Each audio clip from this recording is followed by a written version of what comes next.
Hi everyone, and welcome to Tuesday's Tips with Laurie. I first of all want to welcome you back to me, and I really want to say thank you and I appreciate Joy and Jeanette taking over for me while I was gone. They did a great job. I think they did fabulous. So today we're going to start with part 2 of part 1. Part 1, if you remember right, was starting out sewing applique, sewing version. And Jeanette showed you how to attach these to heat and bond light and how to cut them out. And she placed them in the middle to iron. So I wanted to show you, this is what I use to center it so I can visually see that it's centered in the middle of that square. And then once it's centered and then you iron it down, you can see it's stuck nice and good.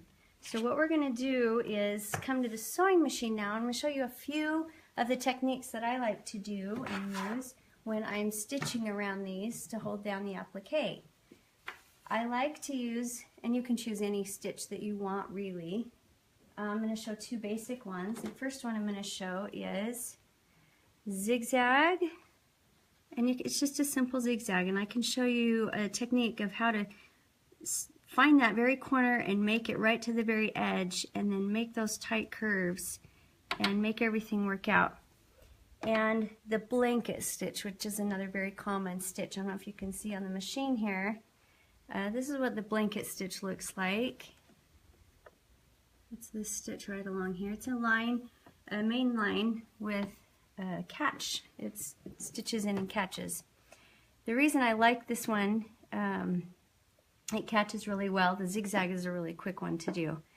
The very first thing I recommend is get a scrap piece of fabric and try out which stitches that you like and find the right length. You want to make sure it has a little bit of length to it so you're actually moving around that piece, but you also want to make sure that if you've got these sharp little curves, that it's a small enough stitch that you can make a few stitches that it will tack it down. For example, on this rounded part of the cupcake, the zigzag is a really great one, and I just used the default settings on that one. But when I go to my blanket stitch, I can pull that out here.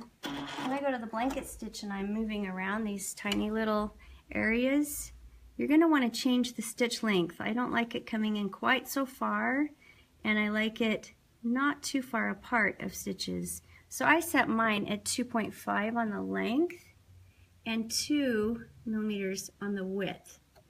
And that gives me this particular size right here, which I think works great with the cupcake. Now, the best thing that I find with the blanket stitch is find the rhythm. It's got 5 points where it stitches, so I count 1, 2, 3, 4, 5, and I know I've completed one stitch. And that way I know when to stop so I can twist and turn. Because if you don't stop in the right spot and you try to turn it and it's gone up but it hasn't come back, it's gonna look funny. So I start out and I try to find I usually hand wheel it so I know there's 1, it goes forward, 2, back is 3, forward again is 4, over is 5, and then it starts over. So I count 1, 2, 3, 4, 5. 1, 2, 3, 4, 5 in my head, and that way when I hit 5, I lift my presser foot and I give it just a slight turn. So let's try this. 1, 2, 3, 4, 5, and I stop, lift, twist just a little. 1, 2, 3, 4, 5. Stop, whoops. And if it doesn't stop, you can always go back. You reverse. See that? Now if you're not familiar with your stitch to start with, you can hand rotate it through, and I can see it's going to go over, so I'm going to twist, and then hand goes over, and then I can hand go back until I get familiar with that stitch. So let's try this again. 1, 2, 3, 4, 5, and I stop, lift, twist. 1, 2, 3, 4, 5. When you get better, you can keep twisting as you're going.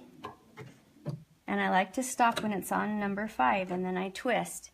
And I'm going to pull this out just so you can see. You can see it's an even, it gives it an even curve right to that round part. If you stop and you twist and move it just a little bit at a time. Now it's a lot faster than hand stitching still, even though you're doing it a little bit slower. It's a great way to go. Another thing is, well, how do I tie that off, right? Because if you're trying to hit reverse on this type of a stitch, it's going to try to reverse in all of these funny ways. So what I like to do is leave a little bit longer piece, and let's see if I've left a longer piece. Let me do it again so I can leave you a longer piece so I can show you. If you leave a little bit longer piece, tails, then you can tie it off, and it's really simple to tie off. Alright, so we'll go 1, 2, 3, 4, 5. We'll do it again and twist.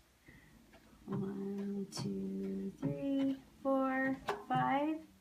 We'll twist. And you see how simple that, when you get to a straight area, you don't have to go quite so slow. I have my machine on the slowest speed so I don't accidentally go, you know how that can happen. Alright, so when I'm done, you simply lift the needle, you pull it out so that you have a nice long tail. And then what you do from the bottom side is I take the bottom piece, and I did black and white so you could see. Can you see if I pull that? I pulled up a little tiny black thread. That's the one from the front. And then I hook that little black thread. If you're not shaking quite so much, right? And you pull the black thread through, and you can tie these off. That's a great way of tying off a blanket stitch. And I just give it a little square knot tie, and that is going to be secure, and that is not going to come undone, and you don't have to worry about any tails. You can simply trim that right close. And I already tied this one, that's why I have that one there. And oh, see, there's the black one. I pull the black, once again you pull on the back bobbin thread, and then you pull it pulls the loop, and you can pull the top thread back through, and you just tie these two together. And that is something that a great friend of mine taught me. She has the same name, Laurie, which isn't that great. How to tie those off. That's a great trick. All right, I'm going to switch over to zigzag, and we're going to show you how. Let's try this little tight curve, shall we, with the zigzag stitch. So let's find our zigzag, and like I said, I just left it at the original settings, so it was 1.6 millimeters in the length and 3.5 millimeters in the width on the zigzag. And you can see the zigzag's going to start on the inside. I like to hand pull it through one time so that I can find out where the where my edge piece will be. So it's starting out on the right hand side, and I'm going to place the needle down through the fabric. Then I'm going to lay this, press your foot down, and obviously a zigzag is just 1, 2, 1, 2, 1, 2, right? So I'm going to go 1, 2, 1, 2, and stop. I'm going to lift and turn, 1, 2, and as I get the tighter curves, only go one stitch at a time. 1, 2, twist and turn, 1, 2, twist and turn, 1, 2. Now, the tricky part would be that little 90-degree angle, right? So what I do, I don't know if you can get this, I don't know if you can see that. You can see right there, I'm right on that 90-degree angle. But if you weren't, you actually can pick it up, and you can actually place it right exactly where you want that fabric to land, and then go back down. I turn it so it's actually kind of a 90-degree coming in for one stitch, and then I'm going to twist it just a little bit for the second stitch, because remember, these are kind of far apart. And that was 1 and 2. Now I'm going to do another 1, 2, and then I'm going to twist a little, and 1, 2, 1, 2, and then I'm going to twist a little. It depends on how strong of a curve you have as to how often you're going to be lifting your presser foot and twisting. I want to be able to show you the tie off on this one as well, so I'm going to go ahead and pull that out. Once again, a long tail, and you're going to cut that, lay it so it's face down, grab your bobbin thread, and you can see right there how easy it pulled that black thread right through. And I hook it. You could use a needle to grab it if you wanted to. And you pull it through and you just simply tie it off. It's just a great way to make sure that it's knotted well. A lot of the newer machines will have a knot. Great. Go ahead and use that feature. That's a great feature. This is in case you don't have that feature or you're worried that it might come undone. And I just simply tie a square knot right there, trim, and this is the one I just tied off. Right here you can see that it tied right off, and then here's some others I could tie off. That's why I have these long strings. I like to go back and tie everything off. And you can see this is that corner, and then we started again, and how well that lined up. If you can see, it just lines up really nicely. Just remember, go slow, take it easy, keep your machine on its slowest sewing speed. You don't want to rush through this. There's too many times where I accidentally get nervous and I push the pedal too hard and I end up unpicking, right? We've all unpicked. I hope you enjoyed that. Next time we will maybe try to cover some hand sewing stitches rather than the machine on this exact same project. Thank you so much.